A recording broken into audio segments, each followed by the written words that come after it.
आसब PM किसान रो 22तम किस्तिर आउ 2000 टंका।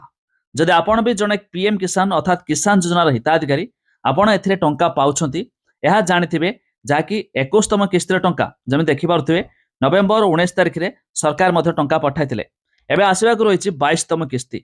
ता छडा जदि आपण एथिरे न्यू फार्मर रजिस्ट्रेशन करबा चाहथिबे बा नुवा अप्लाई करबा चाहथिबे एपर्यंत एथिरे शामिल होइनाती तबे वीडियो को तो शेष पर्यंत देखंतु। डिटेल रे हमें जानिबा ता पूर्वरु वीडियो को लाइक करेंगे, सब्सक्राइब करनथिले एबे सब्सक्राइब करी पाखर थिबा बेल आइकन को दबाई दियंतु। सर्वप्रथमे आपण चाहे pmkisan.gov.in यार पोर्टाल विजिट करेंगे, जार लिंक मध्य हमें डिस्क्रिप्शन में दे देबो। तबे एपर्यंत अनेक हिताधिकारी अछंती स्कीम सो जुड़ी होई नाती तो सेमानक पई आउ एक मौका देखंतु। न्यू फार्मर रजिस्ट्रेशन लिखाई जी तो आपण ए पोर्टाल जरिया रे नुवा अप्लाई करि परिबे। आपण चाहे जे कोनसे जनसेवा केंद्र हो किबा मो सेवा केंद्र को जाई ए स्कीम रे न्यू अप्लाई कर दियंतु, जहाँफल सरकार खूब शीघ्र मध्य आप्रुव करेंगे और आपण भी मध्य पीएम किसान टंका पाई पारे। आ यह जानिथिबे पीएम किसान रे वार्षिक 3टी किस्ती रे जाकि प्रति 4 मास व्यवधान रे 2,000 करी 6,000 टंका मध्य सरकार बंटन करथांती।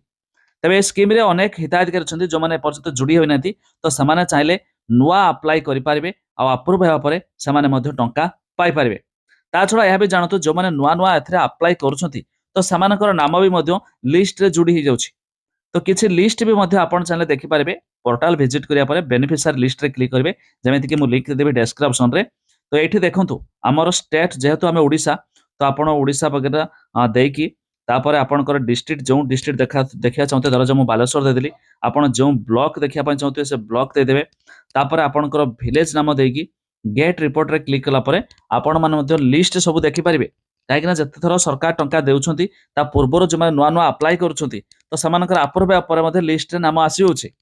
तो एटलिस्ट ताहाकु मध्य थरे चेक कर देबे।